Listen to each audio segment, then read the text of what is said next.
Hi everyone, a very good morning to all of you. तो आज हम exercise D part से start करेंगे जो कि हमारे पेज नंबर 40 पे है। ठीक है, तो डी पार्ट जो एक्सरसाइज है, look at the pictures and make sentences using adjectives of quality. यहाँ पे जो पिक्चर्स दिए हुए हैं, ठीक है, इन पिक्चर्स को देखते हुए सेंटेंसेस बनाना है। ठीक है, और हमें किस चीज़ का इस्तेमाल करना है? एडजेक्टिव्स ऑफ क्वालिटीज़ का इस्तेमाल करते हुए इन पिक्चर्स के ऊपर सेंटेंसेस बनाने हैं। तो ऑप्शंस भी हमें दिया हुआ है, live it, hot, lethargic, sorrowful, thirsty, uncouth, cheerful, cold. ठीक है, लिव इट हो गया जो गुस्सा, ठीक है, गुस्सा होना या गुस्से में होना या गुस्सा वाला। ठीक है, लिव इट। लिथार्जिक हो गया आलस, लेजी जो होता है। ठीक है, सोरोफुल हो गया गमगीन, थर्स्टी हो गया प्यासा, अनकूथ हो गया ऑकवर्ड बिहेवियर जो होता है उसे अनकूथ कह सकते हैं, और जो र्यूड होता है उन्हें भी हम अनकूथ कह सकते हैं। ठीक है, चेयरफुल हो गया खुश मिजाज, कोल्ड हो गया ठंडा। तो एग्जाम्पल पढ़ लेते हैं पहले जो हमें एग्जाम्पल दिया हुआ है। एग्जाम्पल है, David is shouting because he is levied. आप पहले पिक्चर पे देखिए, ठीक है, वहाँ पे कोई चीख रहा है, चिल्ला रहा है, तो बोल रहा है कि उसका नाम है डेविड। तो डेविड शाउटिंग, चिल्ला रहा है बिकॉज ही इज़ लिविड, क्योंकि वो जो है गुस्से में, लिविड मीन्स गुस्से में होना, एंग्री। ठीक है, तो सेकंड है, देखो सेकंड क्या कर रहा है वहाँ पे कोई, तो वहाँ पे कोई कांप रहा है, ठीक है, थरथरा रहा है। तो हम यहाँ पे लिखेंगे Maddy is shaking because he is feeling cold. ठीक है, सेकंड वाले में हम कोल्ड का इस्तेमाल करेंगे, और इसलिए क्योंकि वहाँ पे कोई जो है पिक्चर पे हमें दिख रहा है कि वो कांप रहा है, ठीक है, शेकिंग कर रहा है, तो ठंड की वजह से वो कांप रहा है। थर्ड वन जो है उसका नाम है मैरी, तो इसमें हम लिखेंगे Mary is sweating because she is feeling hot. उसको इसलिए पसीना आ रहा है क्योंकि उसे गर्मी लग रही है। फिर इसके बाद है why bodies is yawning, bodies is yawning because he is lethargic, क्योंकि वो सुस्त है। फिर है वहाँ पिक्चर पे कोई जो स्माइल कर रही है, ठीक है, स्माइल कर रही है, तो फोर्थ वाले में हम लिखेंगे Susan is smiling because she is cheerful, क्योंकि उसका मिजाज जो है वो खुशियों वाला है, खुश मिजाज है। ठीक है, इसलिए वो स्माइल कर रही है। तो इसमें हमने चेयरफुल फिलअप करेंगे। ठीक है, फिर नेक्स्ट है हमारा, और पिक्चर पे है कोई रो रहा है, ठीक है, तो वाई टॉम इज़ क्राइंग। तो इसका आंसर हम लिखेंगे Tom is crying because he is sorrowful. Tom इसलिए रो रहा है क्योंकि वो उदास है, गमगीन है। ठीक है, तो यहाँ पे हम सोरोफुल का इस्तेमाल करेंगे। तो उसके बाद हमारा सिक्स्थ वन है, जहाँ पे हमें पिक्चर में दिख रहा है कि कोई आ, पानी पी रहा है। ठीक है, ओके, पानी पी रहा है, तो यहाँ पे हम लिखेंगे Jack is drinking water because he is thirsty. Jack इसलिए पानी पी रहा है क्योंकि वो प्यासा फील कर रही है। ठीक है, प्यासा फील कर रहा है।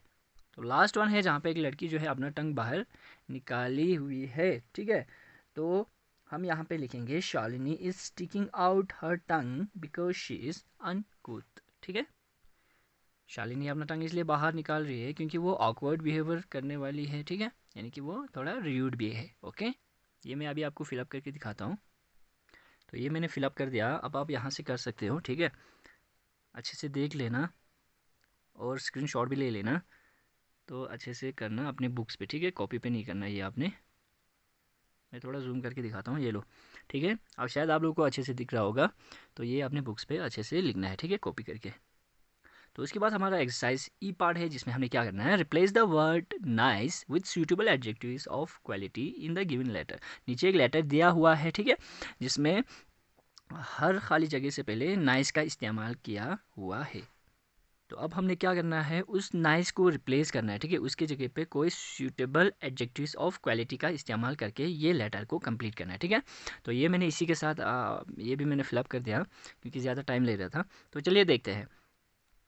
डियर मदर, प्यारी माँ, I hope you had a nice, था यहाँ पे great day at museum with your nice के जगह पे मैंने बेस्ट फ्रेंड लिखा है। ठीक है, प्यारी माँ, उम्मीद करता हूँ कि आपका दिन बहुत अच्छे से गुजर रहे होंगे म्यूज़ियम पे, ठीक है, आपके अपने बेहतरीन दोस्त के साथ। अच्छे से देख लेना मैंने जहाँ जहाँ नाइस है उनकी जगह पे क्या क्या एडजेक्टिव्स ऑफ क्वालिटी का इस्तेमाल किया हुआ है। ठीक है, फिर बता रही है, I went to a shop yesterday to buy a new book. Nice यहाँ पे था तो हमने न्यू बुक लिखना है। ठीक है, न्यू बुक। कल मैं एक शॉप पे विज़िट किया क्योंकि मुझे एक नया किताब ख़रीदना था, but I found a nice, इसके जगह नाइस की जगह but I found a big match there at the shelves of the shop. A beautiful girl wearing a pretty hat offer to help me, ठीक है। तो वहाँ पे एक खूबसूरत लड़की थी जिसने एक हैट पहनी हुई थी, तो उसने क्या करी, मुझे मतलब उसने मुझे ऑफ़र दी, ठीक है, कि वो मेरी मदद करे, मतलब करना चाहती है, इस तरह से उसने मुझे ऑफ़र की कि मैं क्या आपकी मदद कर सकता हूँ। लेटर बाद में I had a delicious cup of coffee with her at a wonderful cafe. फिर क्या हुआ, फिर हम अच्छे दोस्त बन गए और हम दोनों एक कैफ़े पे कैफ़े पे जाके बहुत ही डिलीशियस, ठीक है, डिलीशियस हो गया, मज़ेदार लजीज कॉफ़ी पीने लगे, ठीक है। अक्रॉस द रोड, जो कि रोड के उस वाले पार थे। She is a close friend of mine, वो मेरी बहुत अजीज़ दोस्त बन चुकी है अब। हर नेम इज़ मैंडी, उसका नाम जो है मैंडी है। Can I bring her over to your house on the weekend, क्या मैं उसको घर लेके आ सकता हूँ वीकेंड पे। योर डॉटर जेनाइस, आपका डॉटर जेनाइस, ठीक है। तो अच्छे से देख लेना, जहाँ जहाँ पे नाइस का इस्तेमाल हुआ था उनको हमने एडजेक्टिव्स ऑफ क्वालिटी से रिप्लेस किया है और सूटेबल जो हमसे बन रहे थे वो हमने फिलअप किया है, ठीक है। तो आपको भी इसी तरह अपने बुक्स पे करना है। और एक बात याद रखना, ग्रामर के जितने भी सारे एक्सरसाइजेस होंगे कॉपीज़ पे नहीं करना है, आपने अपने बुक पे ही करना है, ठीक है, क्योंकि ये बुक ही वर्कबुक है, ओके। तो इसके लिए अलग से सेपरेट कॉपी नहीं बनाना है। तो चलिए आगे पढ़ते हैं। आगे हमने क्या पढ़ना है, सिनोनिम्स एंड एंटोनिम्स, ठीक है, एंटोनिम्स। तो सिनोनिम्स एंड एंटोनिम्स क्या होता है?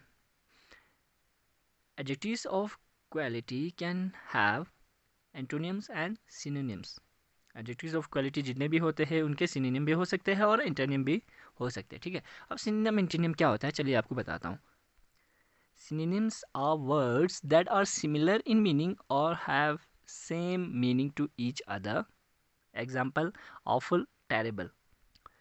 तो सिनोनिम्स जो है उन वर्ड्स को कहते हैं जो हमें सिमिलर यानी कि मिलता जुलता मानी देते हो किसी वर्ड के, ठीक है, लेकिन वर्ड जो है अलग हो सकते हैं लेकिन उसका मीनिंग जो है वो सिमिलर होते हैं, ठीक है। तो उन्हें हम क्या कहते हैं, सिनोनिम्स कहते हैं, ओके।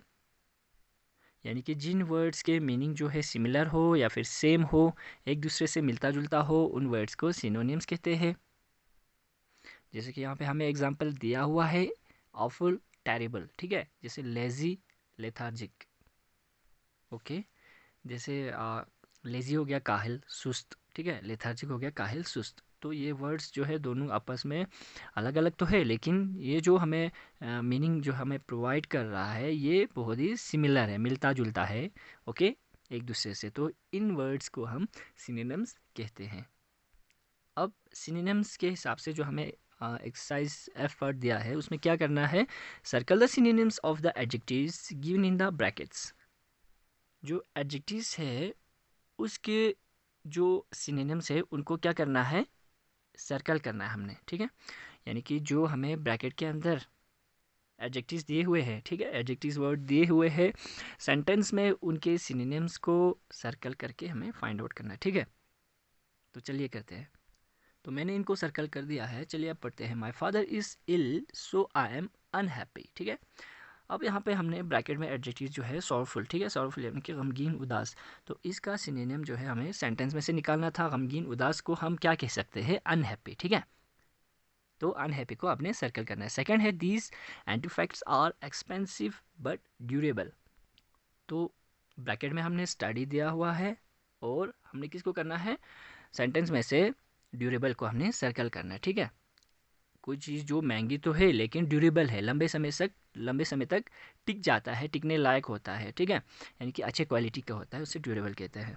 फिर थर्ड है these questions are uncomplicated and I can do them fast. ये क्वेश्चन जो है ज़्यादा उलझाव भरा नहीं है, ठीक है, मुझे ज़्यादा कंफ्यूज नहीं कर रहे, तो मैं इनको बहुत ही जल्दी से फास्टली मैं इनको सॉल्व कर सकता हूँ। तो यहाँ पे स्ट्रेट फॉरवर्ड लिखा है एडजेक्टिव्स में।